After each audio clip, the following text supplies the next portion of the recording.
Hey, kia ora, Helen Brahms here, coming to you live from Wilderness Lakes in Menifee. Excuse the messy hair, but it's been very hot today, so, yeah, probably probably need another shower to make the hair look good, but you're just going to have to deal with it tonight. I'm having to deal with it. Only for a little short time. Tomorrow I get it all chopped off, so looking forward to getting my hair cut tomorrow. So today was a rather interesting exercise. It's the first time I've been in Sparkles, and we hit 3 digits. In temperature. So it was 104 degrees Fahrenheit, which is about 40 degrees Celsius. And it was about the first time I could hit those temperatures in here. I did have the AC units going, and I have 2. I had them both going. The only problem is they use a lot of amperage when they're working, and I had a fan going as well, and the refrigerator. And then all of a sudden, everything went very quiet, and we had tripped the breaker on the power pole, because the power pole only has 30 amps, and my RV is geared for 50. So that was kind of an interesting exercise. So basically, what I did is I put 1 unit on after I reset the breaker. Put 1 unit on, closed off the door. And you can close off the door to the bathroom and bedroom by opening the bathroom door, and it becomes a door into the hallway where the shower and the bathroom is into the bedroom. So you can actually block off, well, kind of, sort of, there's like about a 2-inch gap top and bottom of the door. But it served its purpose today. There was actually a 5 to 7 degree difference between being here in the living room area with the 1 AC unit on, or being in the bedroom and bathroom area where there was no AC on, and it was just basically closed off. The only thing I had going on in there was the ceiling fan that's in the bathroom. I had that turned on high to try and keep the temperature down in there a little bit. So it was kind of interesting. And then I put the call out to the full-time RVers group on Facebook and said, okay, I'm new to this area. I'm new to all of this, these hot temperatures in an RV. What do I do?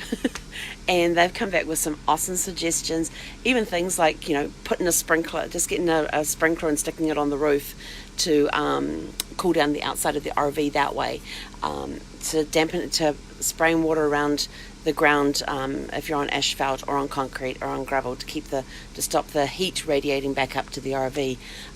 But then they were talking about something called solar screens. And what solar screens are is that they block 80 to 90% of the heat from the sun getting into the RV, and they go over the windows, and you can have them on the external, on the outside. And I've seen some RVs around with them across the windscreens, across the front of the RVs, and they can snap into place. But doing more research, I found you can also get them for the inside as well, and you can actually make your own and all that sort of stuff. So I've been doing some heavy research on that today, using my phone, because I still haven't found my hotspot yet. And using my phone as a hotspot has not worked very well. It takes me back to the days of dial-up. It was about that bad, trying to use my laptop with my phone as a hotspot, because the phone reception here is not very well. But when I have the hotspot here in this area, it works really, really good. So I need to find my hotspot. I think I may have located it. I will find out tomorrow when I go back via the storage unit again, because I think it may be in a suitcase that I put into the storage unit prior to my trip to New Zealand. So, and when I saw that suitcase there the other day, I thought, oh no, that one's always been sitting there. Wrong, need to go check it. So I'm going to be doing a more detailed search of the storage unit tomorrow on my way back from getting my hair done. So I just decided to stay in the RV today. Kept plenty of water in the refrigerator, and have been drinking a lot of water today. A lot. But anyway, back to these screen things. You can can actually replace these normal screens here with the solar screen stuff. So I thought, well, that should be easy enough to do. You just need that little tool thingamajig that has the little wheels on each end that kind of looks like little mini pizza cutters. One's about that big and one's a little bigger, and it takes the strippy thing. You take the rubbery bit out of that holds the screen in place, take that out, remove the screen, and then you use the wheelie thing to push the new screen down into the grooves, and then you use the other end of the wheelie thing to push the rubber back into place. So that shouldn't be too difficult to do, should it? I've never done it before. Might have to give that a go. But then if I botch it, but it's okay, Dad's going to be here on Monday. Maybe I'll put it on the daddy-do list. maybe we can all have a go and do it together. I'd like to get it done before they get here, because the rest of this week here in Menifee is supposed to be in 3 digits all week. So at least tomorrow I'm not going to be here for most of it, but I know to leave only 1 unit on while I'm out of the RV. So that was beating the heat. It's drinking a lot of stuff. In fact, I even went and made my evening cocktail. This is about, and I say about because I don't actually measure. I use the eyeball measuring system for this. So in this glass, which is probably about a 20-ounce glass, maybe it's 16. No, it's about a 20-ounce glass. I have about 1 to 2 tablespoons of, and I'm saying 1 to 2 because I'm eyeballing, 1 to 2 tablespoons of apple cider vinegar, 1 to 2 tablespoons of lemon juice, 1 to 2 tablespoons of lime juice, and then it's filled up with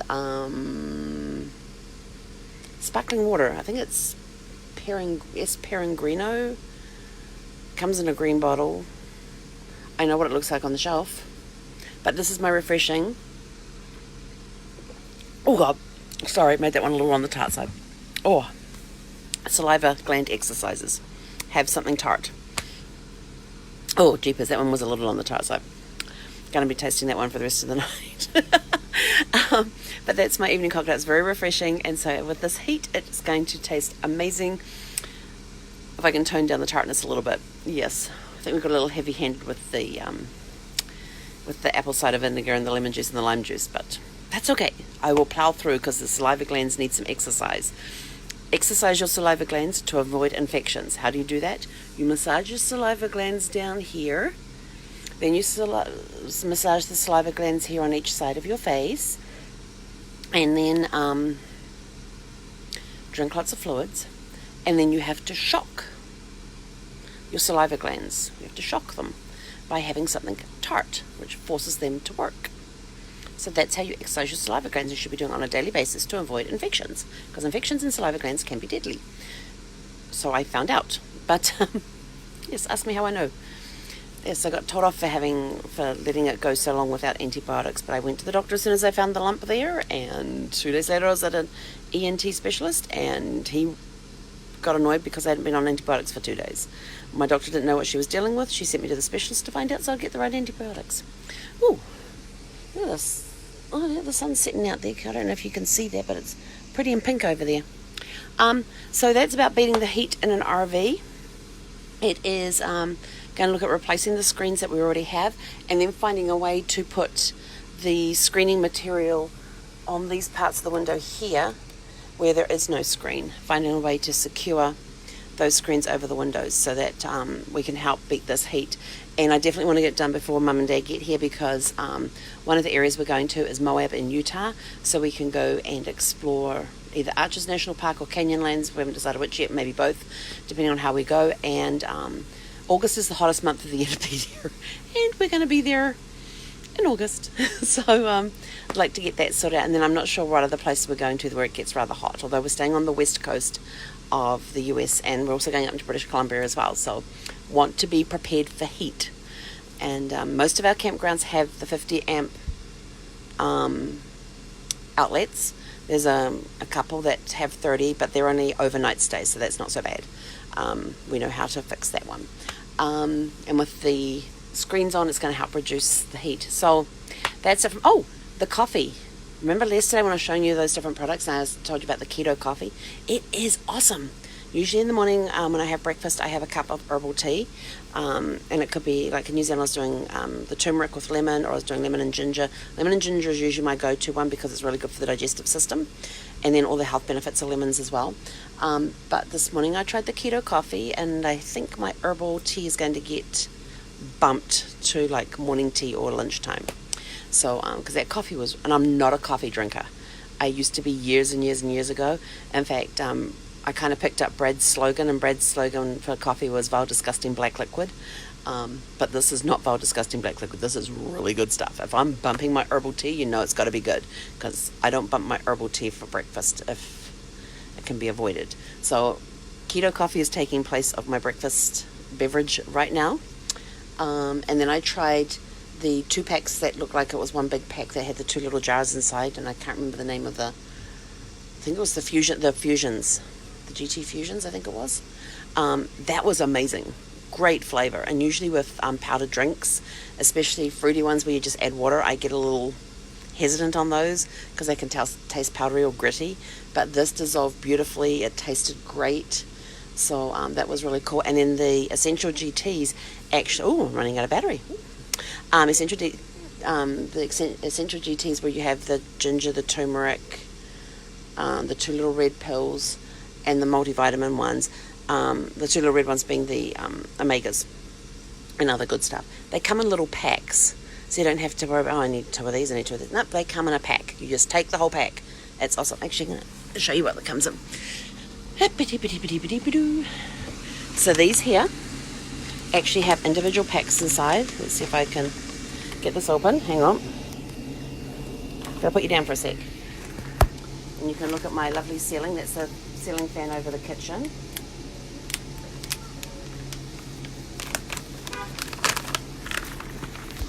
And here, oops, it says rotate my phone. Here is the packs. So this is one lot. You take it once a day, twice a day. I think it's once a day. Take 1 to 2 packets a day. So all you need to do is you just take 1 to 2 packets, and that has all your stuff in there in one thing. So it's really cool. It's nice and convenient, and you didn't have to sit there and say, well, I need this bottle and that bottle and that bottle, and keep that going. And then inside that diffusions, we had the Sport and Go, 2 rounded scoops of this, plus 2 rounded scoops of this one, which is the Bula Booster. Tasted really, really good. So had that for breakfast this morning too, and had some ice cold watermelon earlier this afternoon to try and beat the heat. Anything that was cold was very welcomed. So I've been putting bottles of water in the fridge, drinking cold drinks, lots of fluid. I think I've done more drinking today than I have eating. So I'm now off to have dinner. I'm going to have some chicken and some salad. And that's it from me for today. So we will catch you guys. Stay nice and cool. We still got your tea up. I thought, no, you don't have my tea at your place, Craig, because I took it back to Mum and Dad's, didn't I? I'll take it to Mum and Dad. They'll bring it over with them. Make sure they get it. So, yeah, apparently I left my tea at my brother's place. But no, I didn't bring tea to your place, so I can't have left it there. Huh. If it's the brand I'm thinking of, then it's definitely not mine. But I will message you later and we will sort it out. So thank you all for tuning in and watching. I'm going to go beat the heat again tomorrow by going and getting my hair cut. So I'm not going to be in the RV. I'll just suffer when I get back.